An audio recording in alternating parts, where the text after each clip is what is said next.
Om Sadashivasamārambhām Shankaracharya-madhyamām Asmadacharya-paryantam Vande Guru-paramparam. Om. We continue our study of the 17th chapter of the Bhagavad Gita, where some new topics are going to be introduced by Sri Krishna. One is about Ahara from Sattva, Rajas and Tamas, and also about Yajna, Dana and Tapas. We will first look about Ahara from all the three perspectives. Dr. Vikram. Gurubhyo Namaha. Aharastvapi sarvasya trivido bhavati priyaha yagnastapastya tadhanam desam vedam imam shunu. Ahara, food, priya, liked by sarvasya, by everyone. Bhavati to api is also trivida, threefold. Tata yagna, so also are yagna.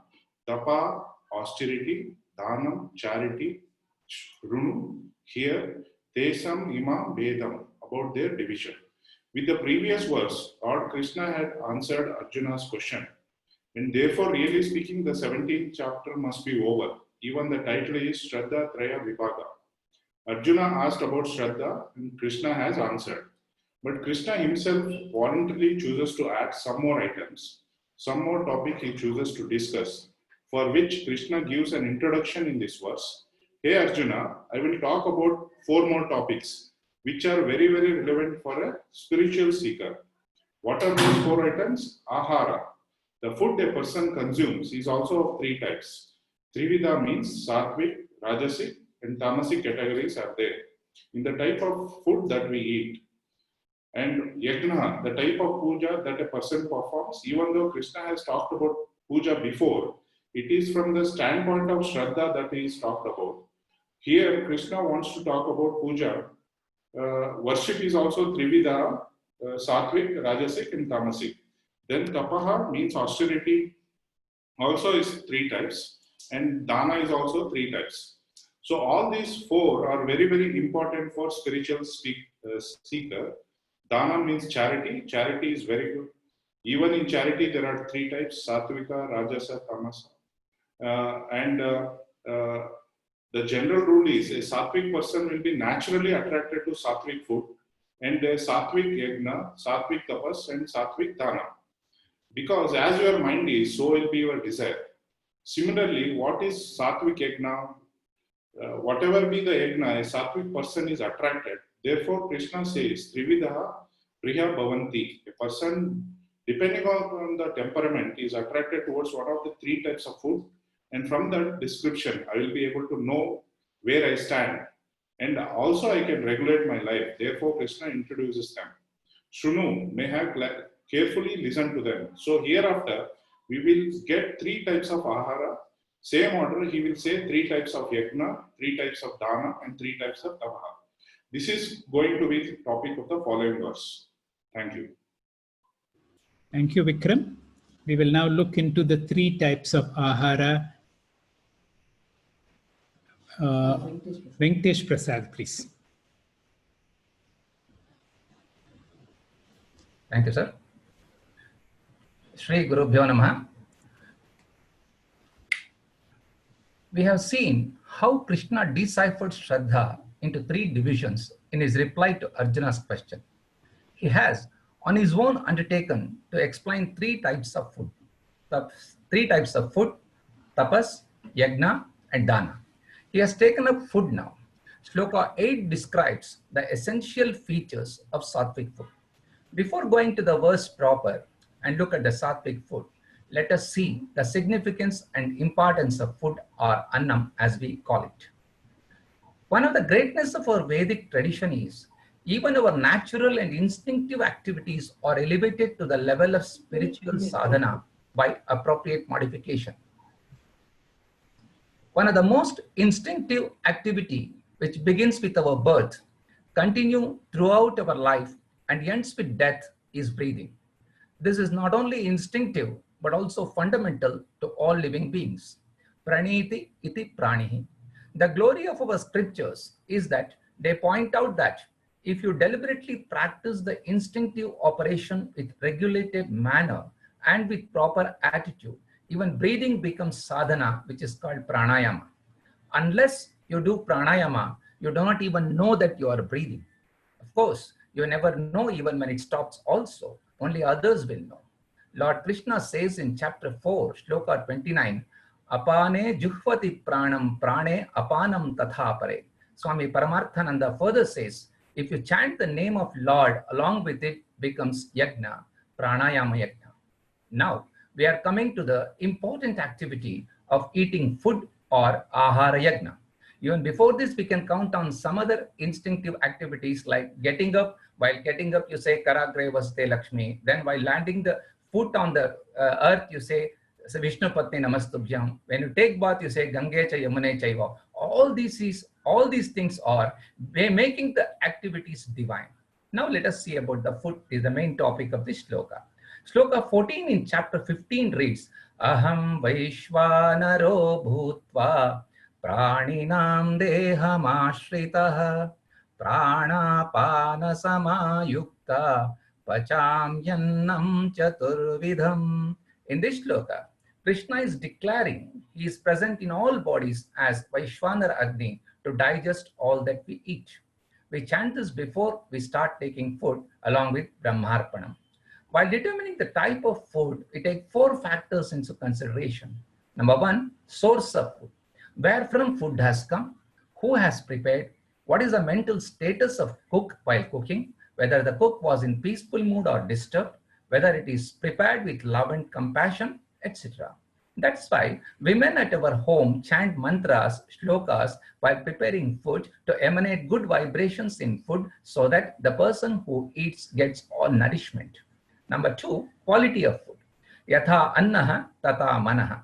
The food we eat not only nourishes our physical body, but influences our mind, thoughts also. The food taken by a seeker and the food offered as naivedyam to the god should be sattvic one. Vegetarian food is considered as suitable for all seekers as it not only nourishes the physical body, but also develops a spiritual friendly mind. Number 3, quantity of food. Swamiji says, eat only when you are hungry and allow a little hunger to remain to keep you alert. Overeating makes you sleepy and tamasic. Number 4, mode of eating or manner of eating. This is very important factor. Sit reverentially at one place while you eat, not standing or walking. Focus fully on eating while you eat. Do not watch TV, movie, or engage in unpleasant conversation that disturbs your mind. Be completely at peace as you eat so that the food gets digested well and gives physical and spiritual nourishment. The food that we consume has 3 layers. Sthula Bhaga, which gives only taste to the tongue. Madhyama Bhaga, which nourishes physical body. And the third one is Sukshma Bhaga, which nourishes Sukshma Shariram and creates a spiritual friendly mind. The food that satisfies all the above conditions is the sattvic food. Let us see which type of food Krishna considers as sattvic food in shloka 8. That is the topic. Ayus sattva balarogya sukha priti vivardhanaha rasya snigdha sthira hridya ahara sattvika priyaha. Aharaha, those food which Ayuhu, longevity of life, Sattvam, mental strength, Balam, physical strength, Arogya, health and immunity, Sukha, comfort and internal relaxation, Preeti, pleasure, Vivardhanaha, enhances, Rasyaha, delicious, Snigdhaha, not dry, Sthira, nourishing, Hridya, pleasing to eat, Sattvika Priya, or liked by Sattvic people. Those food which increases longevity, mental strength, physical strength, comfort, pleasure, delicious, not dry, nourishing, and pleasing to eyes and tongue are the one that are liked by Sattvic people. To know about what is Rajasic food and Tamasic food, let's wait for the next speakers. Thank you. Hari Om. Thank you, Venkatesh. That was a nice presentation. Vishwanath, please. Yeah. So far we heard about the sattvic food, and in this verse 17.9, we will look at the Rajasic food. First, let's look at the verse. Katu amla lavana iti Ati Ushna, Tishna, Ruksha, Vidahinaha, Ahara, Raja, Sasyeshta, Dukkha, Shokamaya, Pradaha. Katu means bitter, Amla is sour, Lavana is salty, Ati Ushna, very hot, Tikshna, pungent, Ruksha, dry food, Vidahinaha, food that gives burning sensation to the body. Ahara is food. Rajasya, Rajasic person. Ishta means dear. Dukkha is pain. Shoka Amaya Pradaha means Dukkha Shoka Amaya Pradaha, causing pain, sorrow, and disease.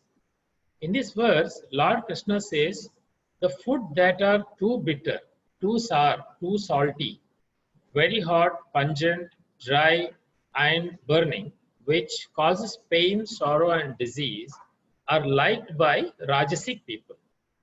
Now, in this verse, the key word is ati, or in excess. Not that we should avoid these food, but as Venkatesh sir in the previous verse says, we need to look at the moderation so that it does not impede our spiritual sadhana. Rajasic people find these type of food very attractive as it helps them to be dynamic and active for 15-20 hours a day. Materially, such food may be advantageous. However, for a spiritual seeker, it is highly unconducive because that person cannot sit even for an hour for Vedanta Shravanam, or he cannot sit for 15 minutes for a japa or a puja. Therefore, it is spiritually disadvantageous. Also, Rajasic food gives a person dukkha, shoka, and amaya pradaha, meaning it gives pain, sorrow, and causes various diseases. The purpose of eating is not to relish through our taste buds, but to keep our body healthy, calm, and strong. And as the old saying goes, eat to live and not live to eat. Thus, the wise and the spiritual seeker take sattvic food because they are conducive to health. Sattvic food have a deep and positive impact on the mind to focus our attention for spiritual sadhana. In fact, for that matter, any intake in excess by any of our sense organs can be Rajasic and can cause disease. For example, excessive information intake through our ears, eyes, nose, say excessive TV, movie, or smartphone, loud music over a long period of time is also no good. Similarly, unpleasant fragrance is also no good, or the pungent smell is also no good. Because for a spiritual seeker, it is highly unconducive because anything excess is amaya pradaha, causes disease and inhibits spiritual sadhanas. Hari Om. Thank you, Vishwanath, for a nice explanation. We have one more verse on Ahara. Meenakshi, please. Hari Om. Yatayamam gatarasam puti paryushitam chayat uchishtam api chamedhyam bhojanam tamasa priyam. That food which is not properly cooked, which lacks nourishment, which is putrid, stale or leftover, and which is impure, is liked by tamasic people. Sri Krishna ended the previous chapter with the message that our actions should be prompted by scriptures and not by our selfish desires. Answering Arjuna's queries, in this chapter, the Lord takes the opportunity to explain in detail about Shraddhatraya, also referred to as Gunatraya, namely Sattvic, Rajasic, and Tamasic, inherent in every human being. Gunas can be understood as attitudes with which mind functions. It exists in every person in various degrees of concentration and combination. They also exist in all objects and natural products. Hence, even the food which we eat is important if we want to cultivate good behavior. We humans have the unique ability to consciously alter the levels of the gunas in our bodies and mind.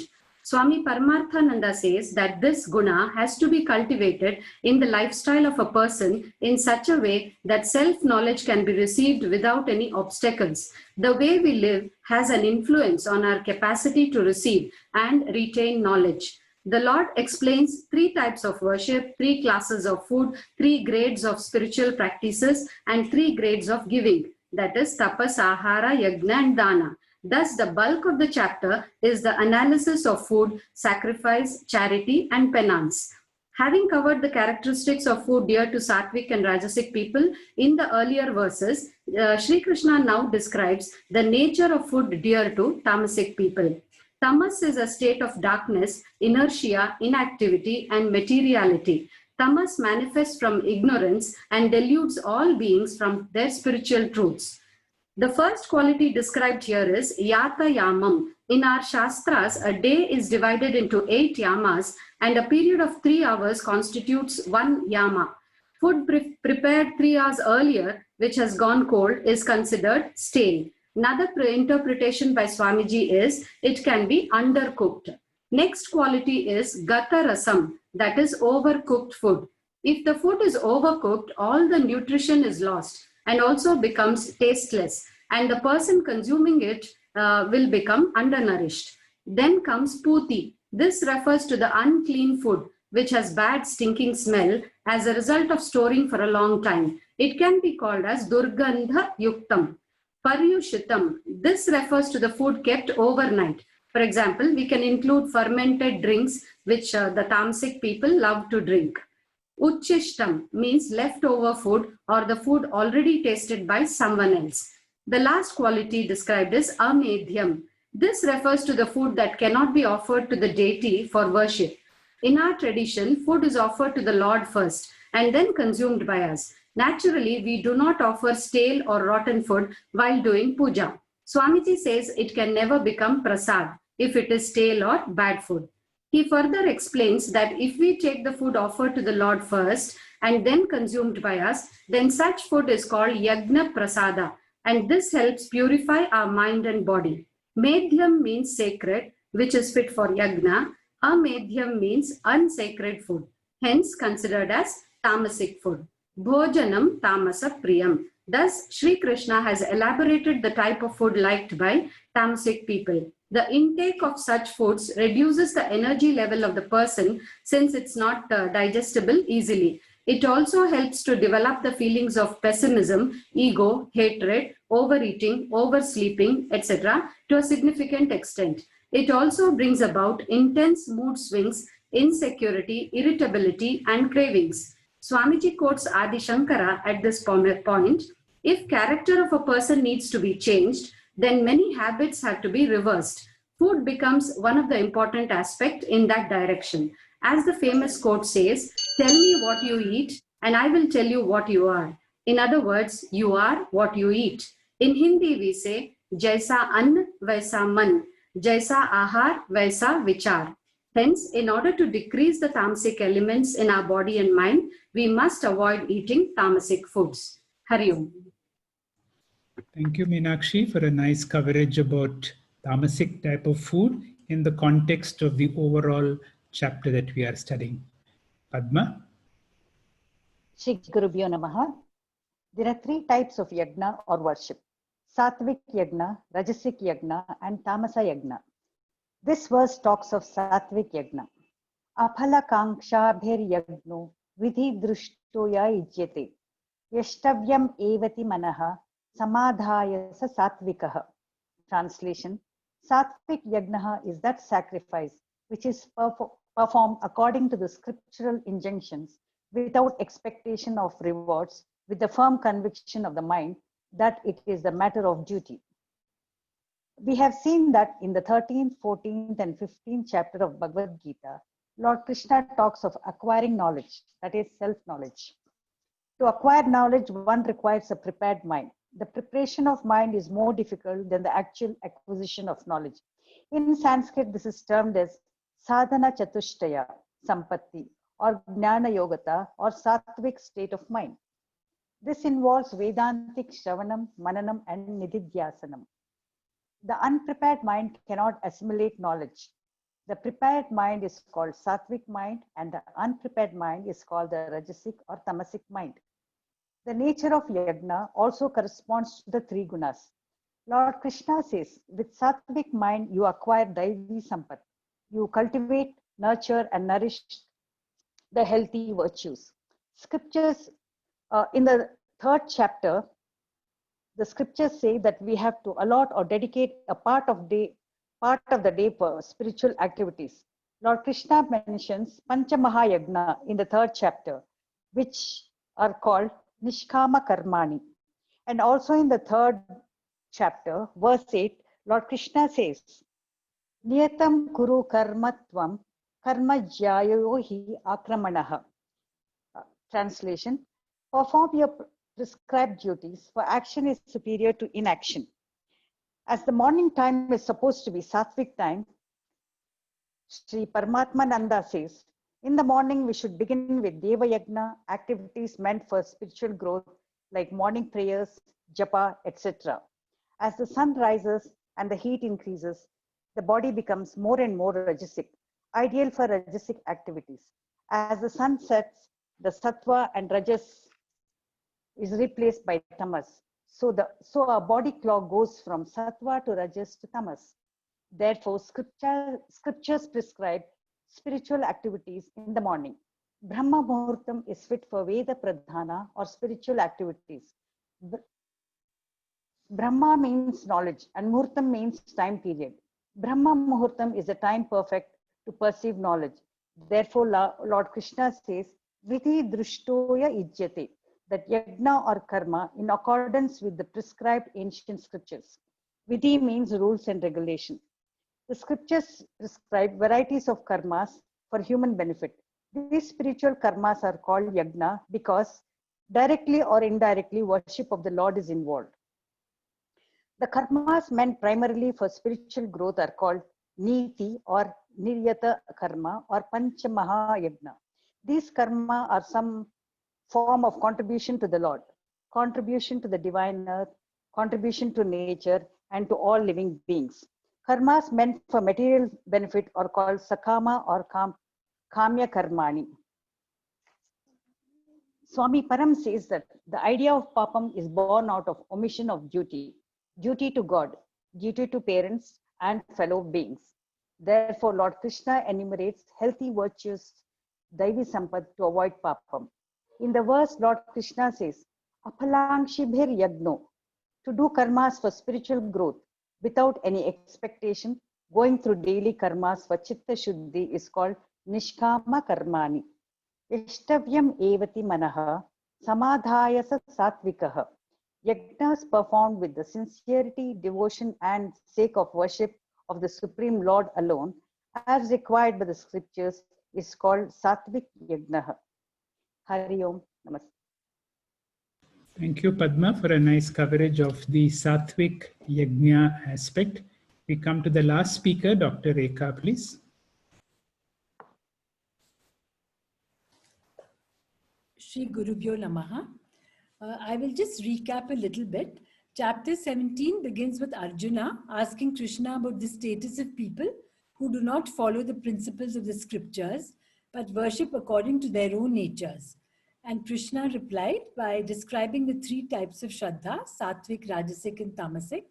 And after that, Lord Krishna voluntarily talked about four more topics, Ahara, Yajna, Tapa and Dhanam.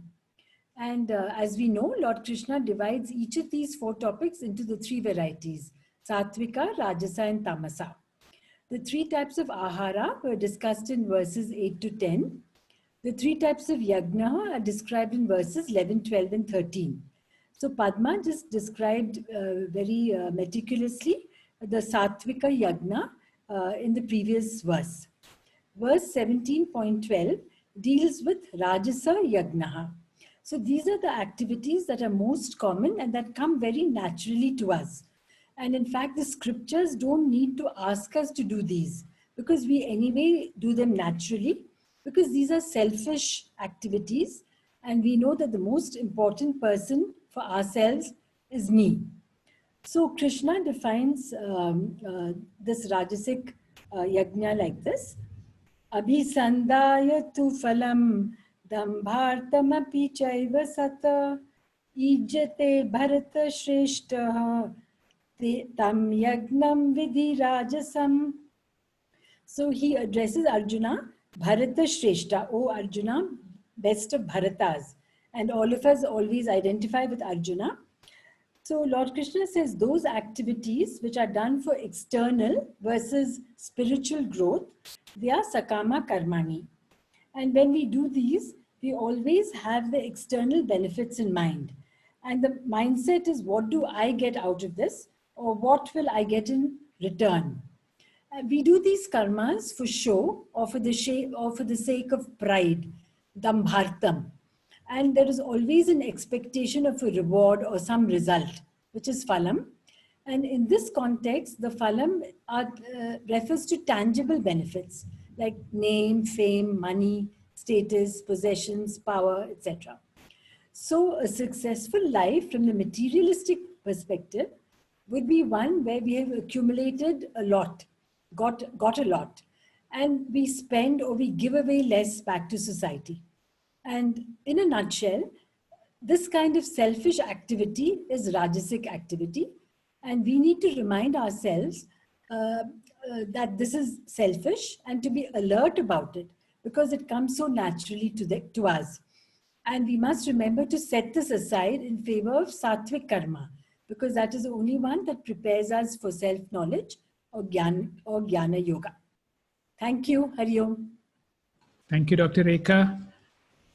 With that, we come to the end of today's presentations. Are we ready for a short quiz? And we unmute yourself. Some of the questions are very simple. Some of the questions may be progressively more difficult. So you will be very familiar with this question of Arjuna. This comes in the 13th chapter.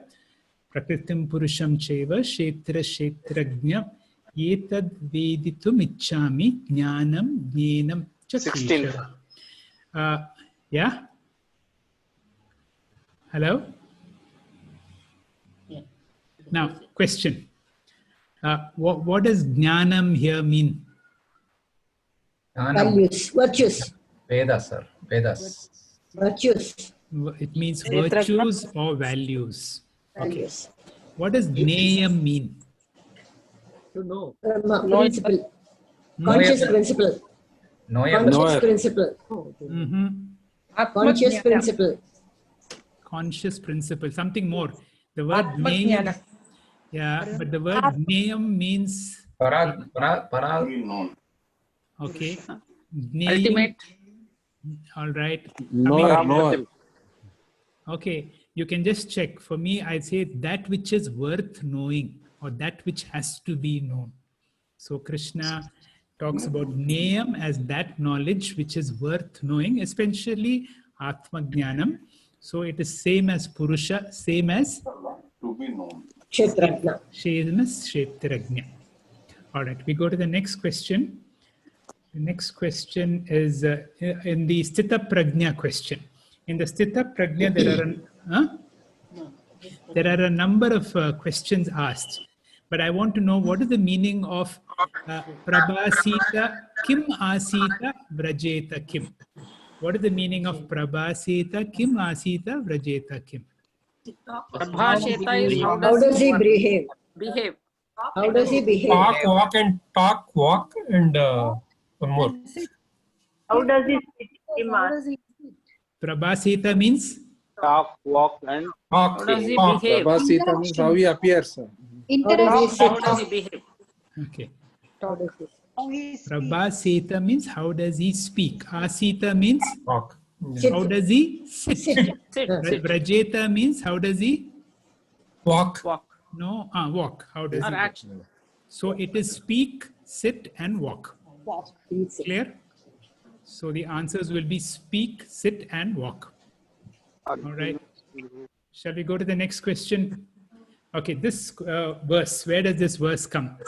Sannyasa asya mahabhavo tattvam ichchami veditum tyagasya cha rishikesha pritak kesha ishi sudana. Come on, quickly.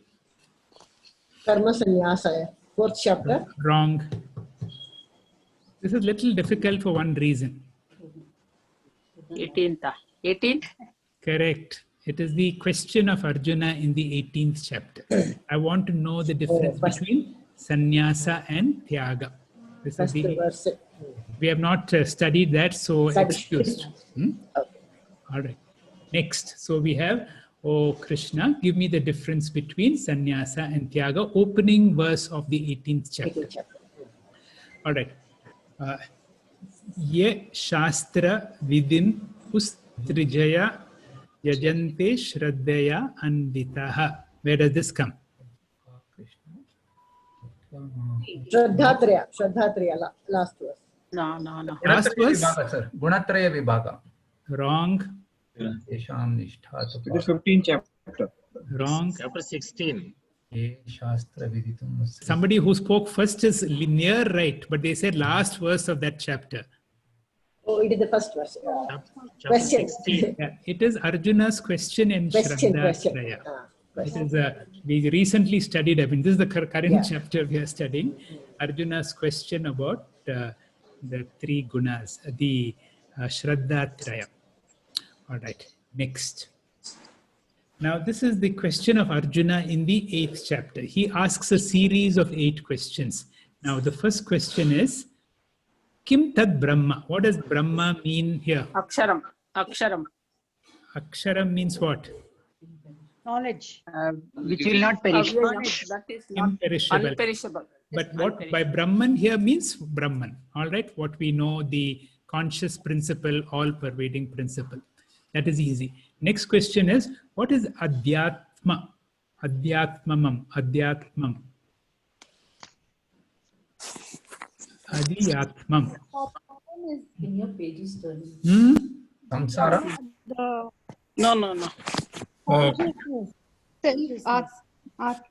Jiva.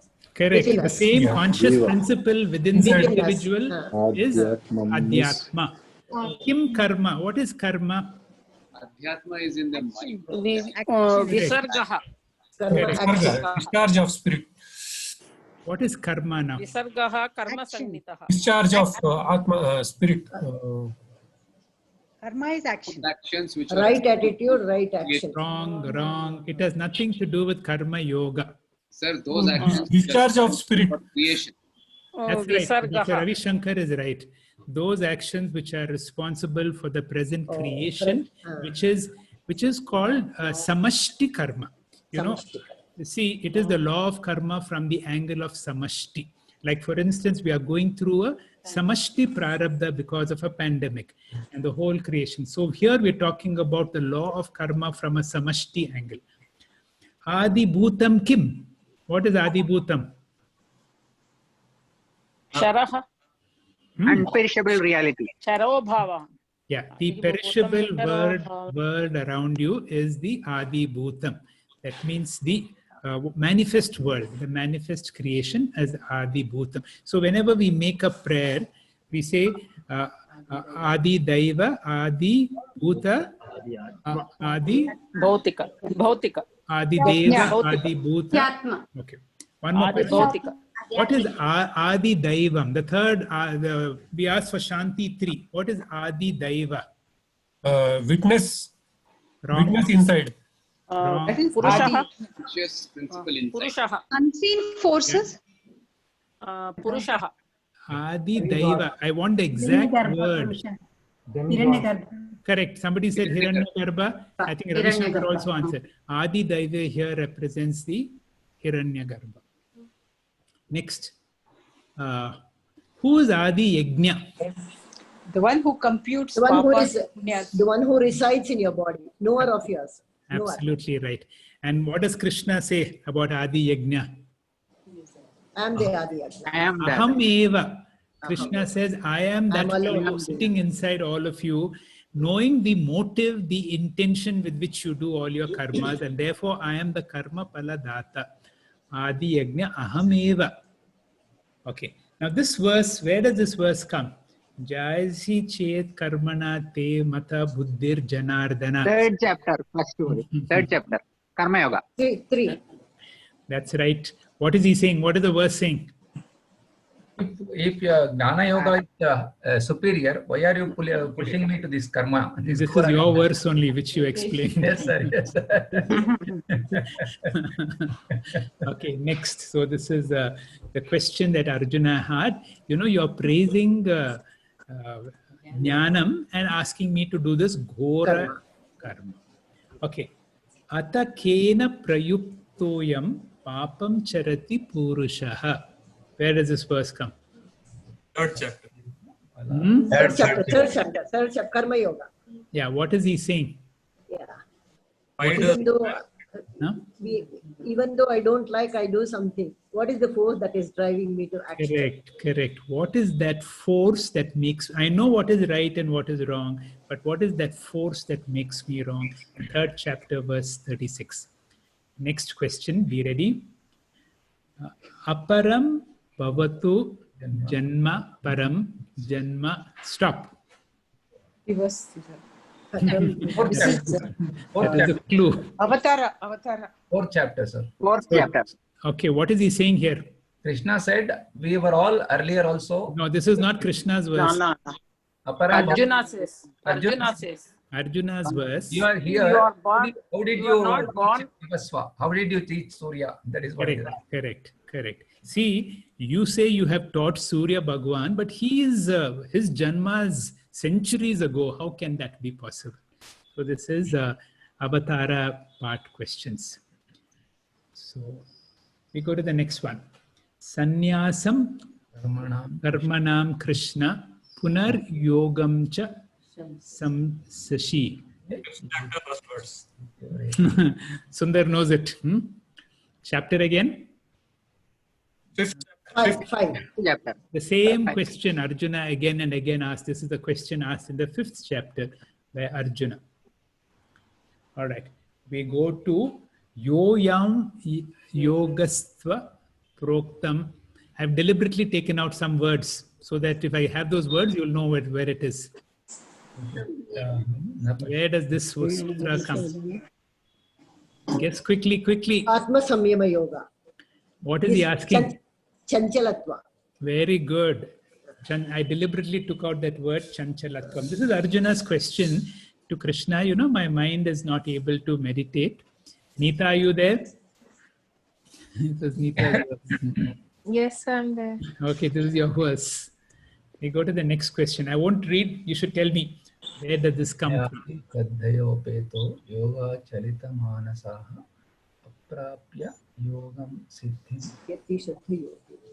Yoga Brashta, sir. Very good. What will happen to them? Yeah.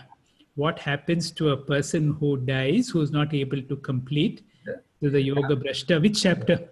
Chapter 6. Yes, that is clear. It is there. Last. Next one. Okay. Okay. There are a lot of clues in this. Where does this? Gunatraya Vibhaga Yoga. Chapter number? Gunatraya Vibhaga Yoga, sir. Gunatraya. 14. That is right. 14th chapter. What about the characteristics of those who have gone beyond the 3 gunas? 14 is Gunatraya Vibhaga Yoga, sir. Yeah. Gunatraya, no? Gunatraya Vibhaga Yoga. 14. Yes. That's it. With that, we complete today's class. So, sir, from next time onwards, tell them to you leave others to answer first, sir. Then you can ask question. Eager to answer. Just put the verse only, is it?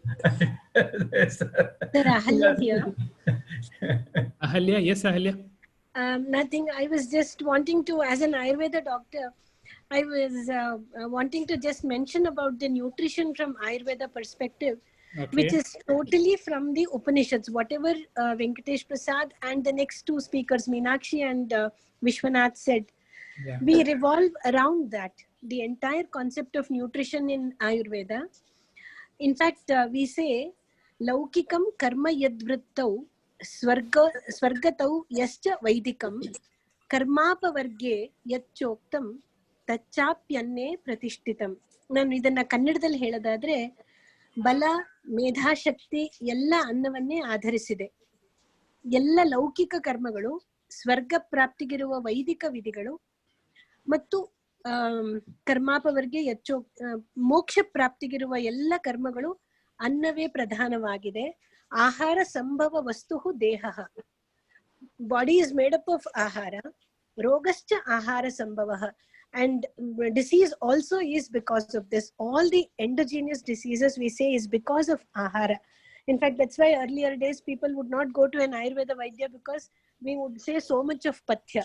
Of course, with time we have also diluted a lot of these concepts, but it is so beautiful to understand. I only wish, like Bhagavad Gita, we could bring that also into the society as much, you know.